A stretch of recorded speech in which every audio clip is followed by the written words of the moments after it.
Welcome to Between Two Chairs, Demystifying Commercial Real Estate, the podcast that brings you the latest insights and trends on the South Florida commercial real estate market, with your hosts, Fernando and Jr. and Jennifer Woolman. In each episode, we dive into the world of commercial real estate and break down complex concepts to make them accessible for everyone. Whether you're a real estate professional, a curious investor, or just interested in the South Florida market in general, Between Two Chairs is the podcast for you. So pull up a chair and join us.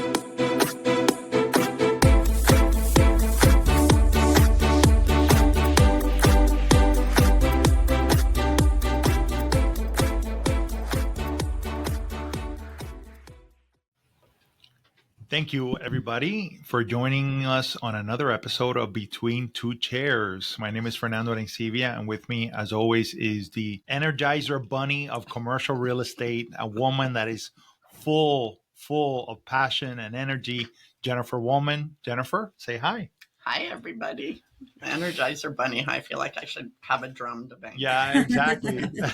Exactly. And we have a very special guest joining us today and a very special episode. Jennifer and I always look forward to these interview episodes. So Jennifer, would you introduce our guest? Sure. It's another Jennifer because, greatest name ever. Jennifer Gerson is the Director of Community Engagement of Dade County Federal Credit Union. And she's been so involved everywhere. I see her at Miami Realtor events. I see her at community newspaper events. And the credit union has been a part of our community since 1939. It was founded. Wow. So I thought we need to have her on our show. We need to have her on our show so she can tell us all about her role. I love the name community engagement, whatever it is following or what sentence it's in. So Jennifer, before we get started, can you tell us a bit about yourself and the journey that brought you to where you are today? Good morning. Thank you for inviting me onto the show. I love doing these things and talking about credit unions and small business lending and everything that goes along with that. I started my credit union journey about 24 years ago when I interviewed with this credit union that I didn't even know what it was.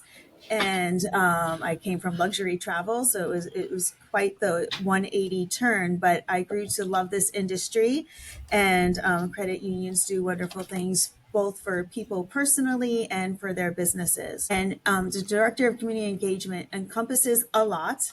It's engaging the community, which is why you see me out everywhere, which is my first love, to be honest. And my department also oversees our small business lending program. We have a P3 private public partnership with Miami-Dade County where we created the RISE loan program for small businesses in Miami-Dade County to help them access capital in an easier way than it would take to go to a bank or the SBA. Not to say that they still don't need to provide paperwork, they absolutely do, but we walk them through the process, we provide them templates for what they don't have, and we help put capital back into our small business ecosystem down here in Miami-Dade. I love that. We're big promoters of small business. Obviously, it's the part that we love the most about the commercial real estate, and that's why I thought it would be great to have you so you can expand, tell some stories of small businesses, etc. Now, a little bit about Dade County Federal Credit Union. Tell me a bit about credit unions, how they're different from smaller community banks, where you guys work together, how you help small business, etc. Because I'm going to confess, I'm not a Dade County employee. So I always thought that you had to be a member of the county government to be a member of the credit union. So that credit union, that credit union stigma is still out there, right? Like you need to be part of the county to belong to Dade County Federal. If you need to be working for a certain organization to be a part of that credit union. But credit unions have evolved over the years so that we can serve the mainstream, right? So now if you live, work, worship, or attend school in Miami-Dade or Broward County, you can bank with Dade County Federal Credit Union. We've expanded our field of membership to include Broward, so we are also expanding our footprint up to Broward. So credit unions, the difference between credit unions and community banks are similar, except credit unions are not for profit, right? So the profits go back to the members in the form of higher rates on their deposits and lower rates on their loans. And the nice thing about banking at a credit union is you're a part owner. So you have a share in a credit union. So $5 of your savings account is your share in the credit union. So things are open to the credit union membership to vote at an annual meeting and so on and so forth. So you're not an account number. You're part of the family once you join the credit union. I love that. Okay. See, I've learned something new every day, which is why I like these interviews. So if you want to own a bank, but don't have the money to own a bank, you can be a credit union member and own part of that credit union. Yeah, I love that. And I love that. So it's more like, would you describe it as a co-op? Yeah, cooperative. Okay. Yes. Okay. Yes. So it is more of a co-op than a condo. So perfect. And so tell me a little bit about the way in which, because your structure is different than a small community bank, and of course your client is also a shareholder in the venture, how are your underwriting guidelines differentiate themselves from when you go to a community bank or a big national bank? So underwriting guidelines still exist, right? So just like banks are regulated by the FDIC, credit unions are regulated by the NCUA. So it's two different organizations doing the same thing for two different types of institutions. So guidelines are still there. Underwriting guidelines are still there. We still have policies and procedures and regulations that we have to adhere to, which basically are the same regulations that banks have to adhere to. We just try to be nicer about it. Of course. And I found that interesting, the idea that the profits go back into the membership and in the form of higher rates for savings accounts, lower rates for accounts. I'll be full disclosure. We have one auto loan in our household in the county Federal Credit Union. And part of what was the rates were lower, very competitive. And so I'm wondering about that. How do you make those rates so competitive compared to the marketplace? Because we put our profits back into lowering rates. Wow, that's incredible. At the end of the day, people don't realize how much they're actually paying in interest, right? If you look at the interest over the lifetime of a loan, that 1% savings is a huge savings, especially with, car loans. The norm used to be 36 months, or you would stretch it to 60 to make an affordable payment. Now you're stretching auto loans to 84 months to have an affordable payment. It's typically longer than the life cycle of you keeping the car. Right. Absolutely. So people don't understand that lower rates make a big difference in what you're laying out on a monthly basis. Talk to us a little bit about loans for real property, for real estate, especially on the commercial side. What do you guys, what's your sweet spot in regards to that kind of loan? What kind of loans do you guys, products do you guys have for commercial real estate? So that's a whole different department here, our commercial real estate department, and they have a full suite of loans. The sweet spot, I don't want to give you a wrong number, so I'm not going to attest to a number. Yeah. But if anybody wants to get in touch with our commercial lending department, I'm happy to put anybody in touch with them. But we do have a full service commercial real estate department. Would it be fair to say that they are more apt to look at owner occupied commercial real estate versus investor commercial real estate, or not necessarily? I think that would be absolutely fair to say, yes. All right.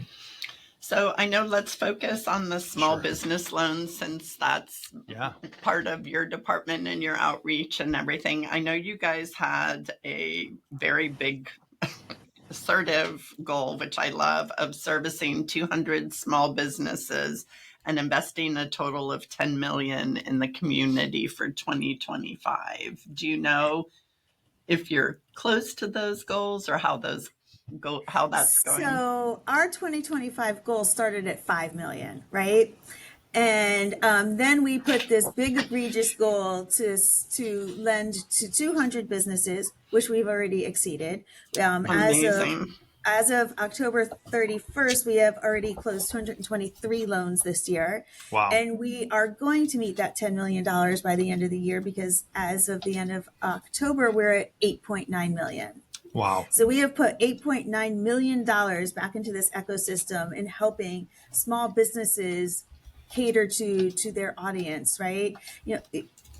small businesses are the heartbeat of this county. There are more small businesses in this county than any. The last statistic I looked at, it was 84% of businesses in Miami-Dade are small businesses. So, when we're lending to these business owners, we're helping them and maybe the 2 to 5 employees that they employ scale their business to the next level and let them all grow within their specialties.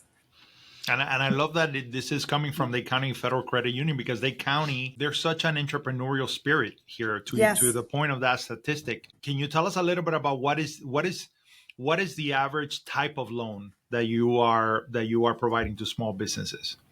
So the maximum loan amount is $75,000. Okay. I want to say the average loan is probably about $40,000, depending on what their needs are, how much we can lend to them based on their tax returns and so on and so forth. One of the biggest things with small business owners is they don't realize, everybody tries to write off every expense in their taxes, right? Nobody wants to pay taxes. We don't want to pay taxes either, but it comes out of our paychecks. We're forced to pay taxes. So small business lenders need to understand that they also need to be lendable, right? Right. We look at everything from a holistic point of view. We look at cash flows, their tax returns, everything to try to give them as much as we can. But they have to keep in mind, and they need to get with the right accountants to make themselves lendable. Because if they're not expensing everything out of their business taxes, they're turning around and expensing it out of their personal taxes. And from a business lending perspective, we need to make sure that you are capable of paying that loan back, right? We don't want to put you in a position where we're lending you money where it's creating a hardship for you. That's the last thing we want to do, right? Yeah. We want to make sure that you can afford that loan and continue to grow your business so that, in 2 years or 5 years, you can go out and get another loan, right? And continue to scale and grow and become, that dream business that you dreamed of, when you started a couple of years ago. And these are all working capital loans, basically? So basically, we ask for a use of funds, and you can place working capital, although that is a very vague statement, right? Right. So we do ask for a little bit more details. Are you using this to expand your footprint? Do you need to buy inventory? Are you trying to stock up for the holidays? Some people earlier this year were trying to stock up before the tariffs went in place, right? We saw a lot of loan applications for that.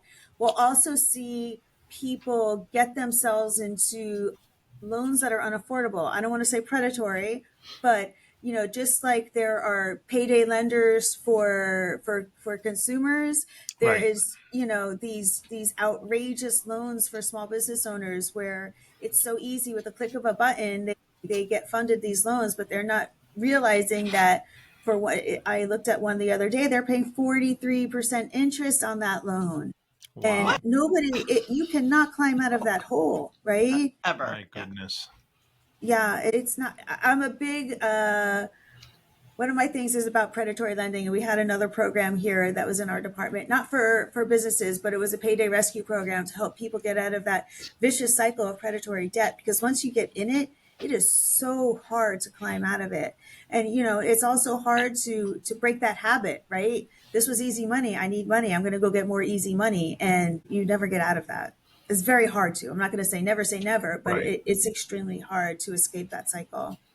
So speaking of predatory lending, do you guys issue credit cards? Because I know we've been hearing about the credit card debt increasing significantly over the last, couple of quarters. Yeah. And, that's one of those things where I always told my kids, be careful, because even though it's not 45%, 23% is pretty high and pretty hard to get out of if you're continually adding. It is. And a lot of credit cards are in the 30s now, right? 30 something percent. Right. We are actually just launching our business credit cards, and before the end of the year, we're going to launch our business credit cards.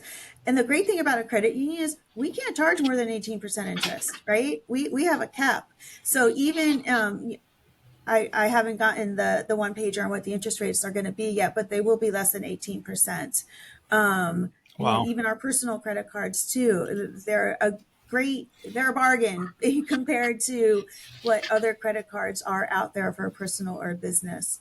And, I always teach my kids too, right? Don't charge what you can't afford to pay back, right?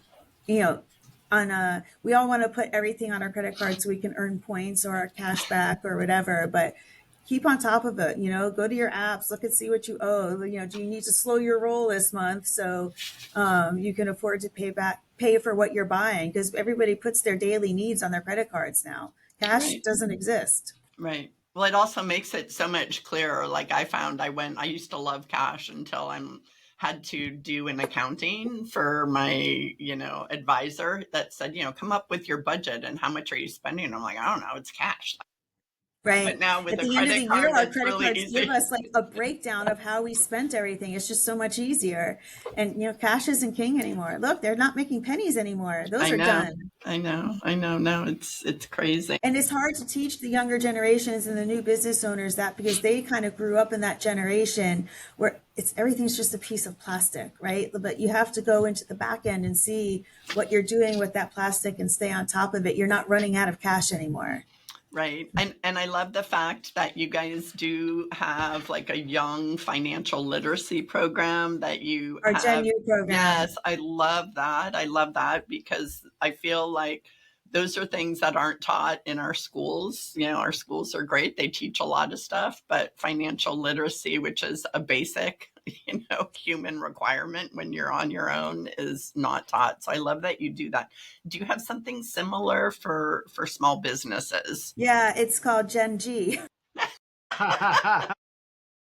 So me and my team, we go out there and we teach access to capital workshops, and we get very involved, especially with, the different districts in the county. And we're constantly out there, doing these small little workshops to help small business owners understand, the ways to go get capital in an affordable manner. And what do you think is the one piece of education that is the most needed? When you go out there and you see what the need is among most small businesses in Dade County.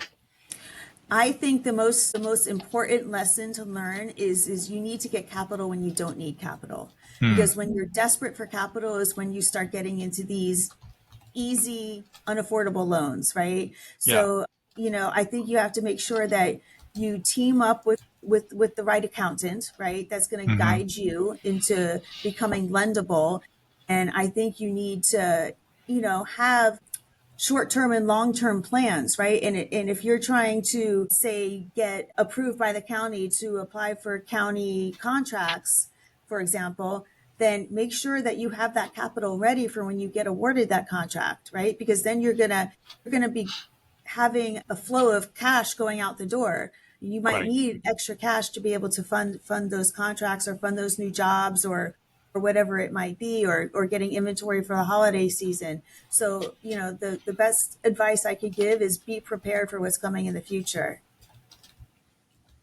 I love that. And one of our partners, Enrique Teran, he always says that to residential agents to say, look, if you have a home equity line of credit, because the time you never have to draw on it, but when you need it, the money is not the time to be going out and applying for it. Yeah, So when I your love roof that. is caving in, you don't want to be scrambling for the money, or your air conditioning goes out in July.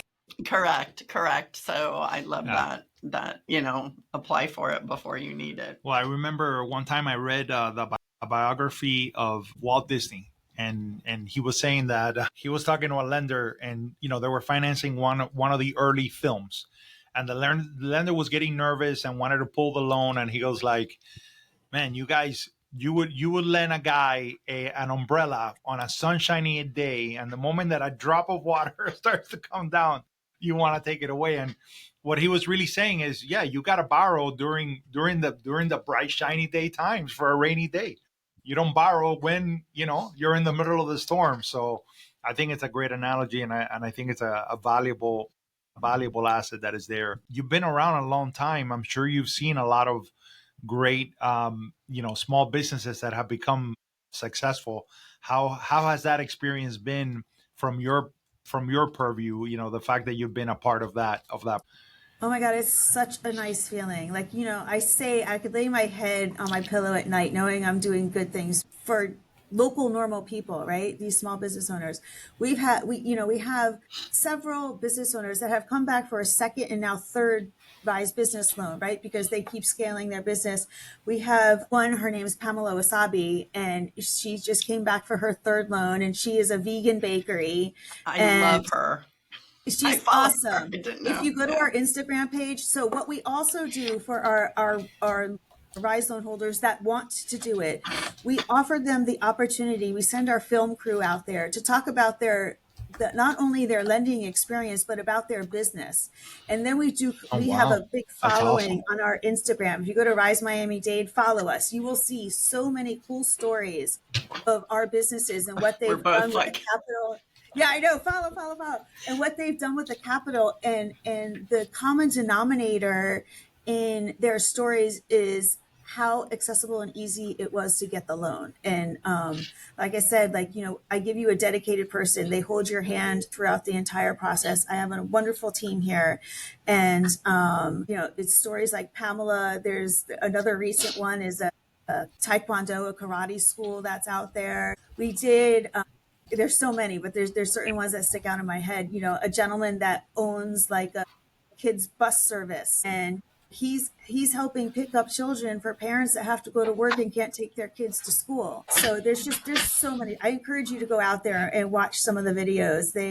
They're fun, and he's it hits your already heart. got it. There you He's go. showing you. He Yes. already. Already following. I love it. And there's also quick tips out there of stuff that we film, me and my team, and other people in the credit union, that we'll give you quick tips as to what Yeah. to do when you're trying to apply for the loan.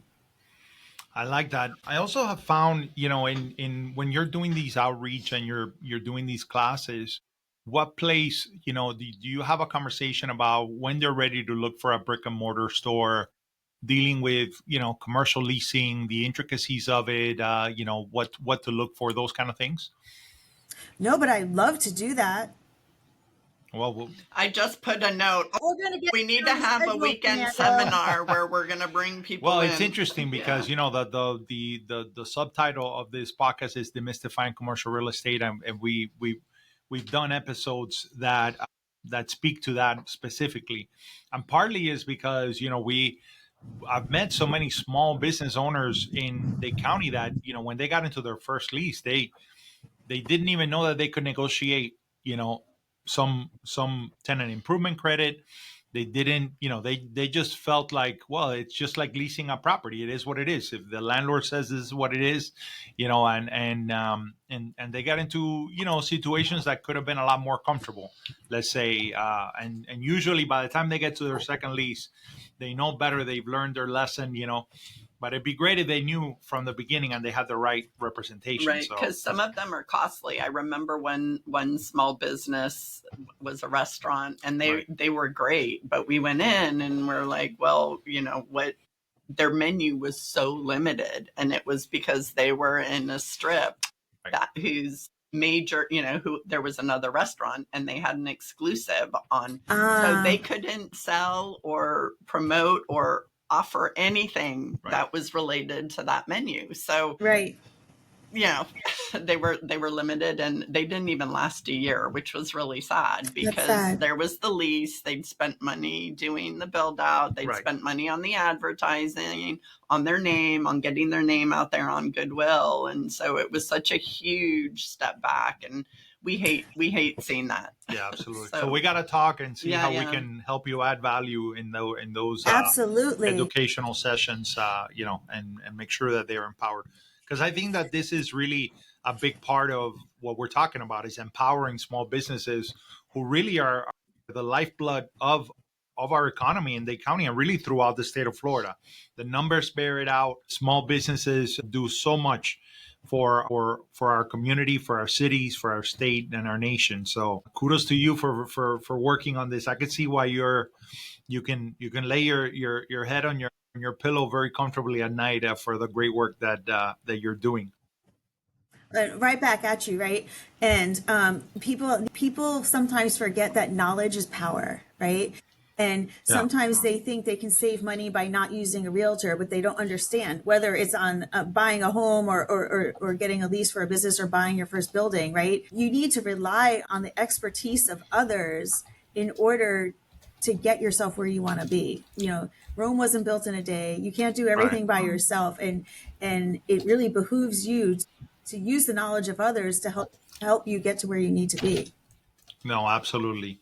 And I think there's something really powerful about going to a source that you can trust, because we get so bombarded with information. I mean, every piece of information is out there, but it's hard to really put it together. It's hard to really trust it, and to see how you can apply it, right? Because information that if you can't apply it, if it doesn't turn into action, then it kind of loses its purpose, Right. Which is what I love about the program that you're talking about, because you're not only lending money, but you're also putting a spotlight on these businesses. You're guiding them on how to do things better and how to be better structured.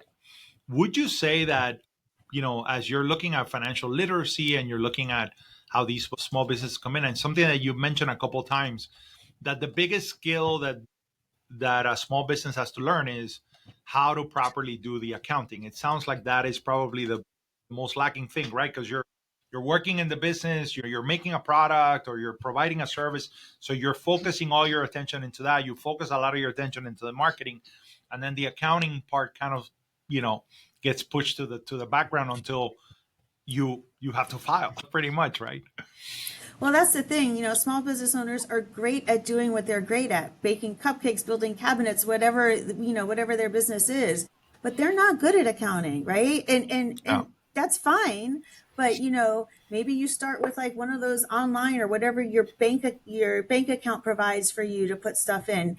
And maybe it's good to go take a course so you gain more knowledge. But that's the thing, is they get so bogged down in their daily, which they're small business owners. They're doing a lot, right? They're doing everything from soup to nuts. And if not, you really need to find somebody you can trust. What I find really interesting is one of the things that we always encourage our agents to do is to see themselves as connectors, right? Because, the idea is that if somebody has any questions on real estate, whether it's commercial, residential, whatever it is, that they would be the go-to person. Because if they don't have the answer, they know how to find it. If they're not the right person, they can refer.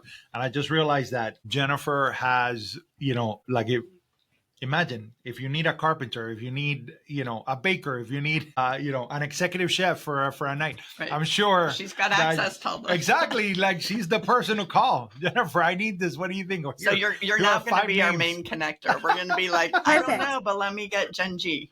I love it. I love it. I love it. So I love the stories that you have. Are there, in addition to the ones where the small business wrote everything off, what are some other things that you've seen that have affected a small business? What are errors they've made or mistakes? Because cautionary tales. Cautionary tales, like credit score. Make sure you stay on top of your credit score, right? People don't realize that the credit score you get on your monthly statement or whatnot, it's not really your real credit score. Those are soft pull scores, right? So when you go to get a loan, it's a hard pull and it's always different. And that's hard. That's a hard thing for people to grasp, right? Because it could be a 20-point swing. So those credit scores that you're getting access to in your banks or your credit cards, that's just kind of, it's not an actual score, but it gives you an idea of where you are. Make sure you're registered in SunBiz and that you're active in SunBiz. A lot of people forget to renew their SunBiz. We see that a lot of people, will apply and then they're inactive. We need to make sure that they go back in and activate themselves, which is very easy.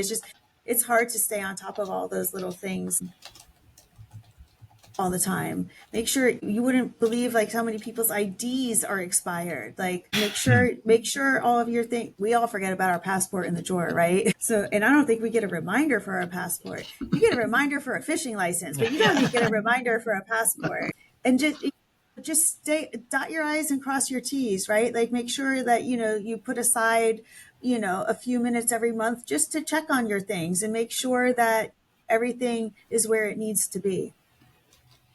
Great. And startup tips. Do you have a calendar of events. I know it's mostly speaking with you to go over what is needed, because my guess is it's super, super individual, right? Based on It their is, business and their absolutely. needs. But are there some general tips in terms of if you're thinking of starting a business, or if you already have a business, but you're trying to expand and you need funds? So my biggest recommendation is we're partners with Strive 305 with the county. The Strive 305 hub has an absorbent amount of information for people that are starting up, people at all stages in their business. And they offer so many resources. I'm sending one of my staff members to an event today for the Strive 305. But Strive 305, is one of the mayor's initiatives a couple of years ago. Over the past year, under Manny Sid's leadership, it has really grown. And there's really, go to strive305hub.com and register yourself, and you will find access to all of your questions out there. Perfect. We're going to put that in our There's show also, notes. if I could give another shout Yes, out, sure. Dade County Federal Credit Union is a CDFI, and there's also other CDFIs out there. For example, you mentioned startups. We don't do startups, right? You have to be in business for 2 years plus, but there's other organizations like Miami Bayside Foundation that do have programs for startups that are looking for some startup capital. So do your research, and depending on what stage you are in your business, there are more organizations than just us that can help you. Okay, sorry, I'm Googling what CDFI is. Community Development Financial Institution. Thank you. Nice. So, there are certain organizations out there, and it's a designation that you have to apply for, report on. It's not easy. The CDFI was just part of the shutdown from the government. They are back up and running now, but you have to do a lot of reporting on your lending in order to stay a CDFI. They want to make sure that you are serving the underserved, right? Credit unions do that naturally. Miami is a low-income designated county, so naturally Dade County Federal Credit Union fits in the box of a CDFI, and credit unions also fit in the box of a CDFI on whole, because we can't charge high interest rates. But again, it's not easy to keep your accreditation. Just all CDFIs had to recertify last year because there were some changes in CDFI world, but it's a great designation to have, and it really helps you serve the underserved, because you can apply for grants that you can apply towards the lending programs you create to serve the people in your footprint. That's awesome.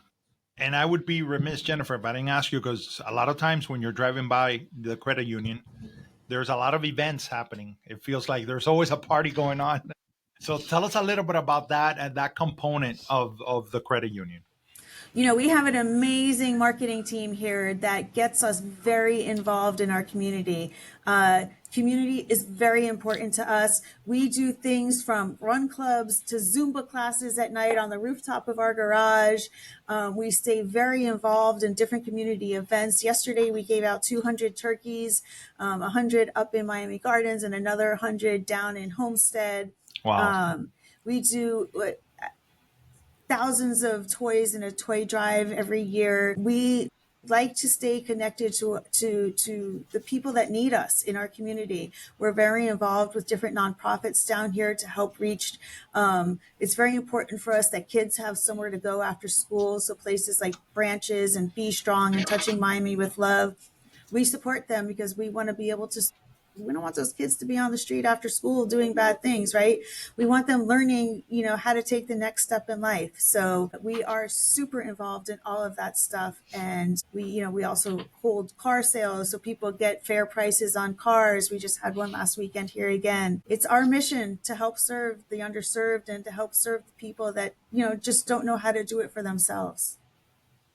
That's awesome. Yeah, what an amazing mission. Yeah. Well, thank you. Is there anything that you wanted to say that we didn't ask you about, or something that you want to share with us that? Oh, well, I could talk to you guys all day long. We could go from subject to subject to subject, but I think we put a little bit of everything out there. And, I encourage people, if they want to contact me, go to our website and find my email address. And We're always here to help. You can always email communityengagement@dcfcu.org, and we'll give you the advice we can give you if you need it. And, we're here to serve whenever you're ready to contact us. I love that. And we'll put all your contact information in our show Absolutely. notes, and take it from Fernando, who has a car loan with them.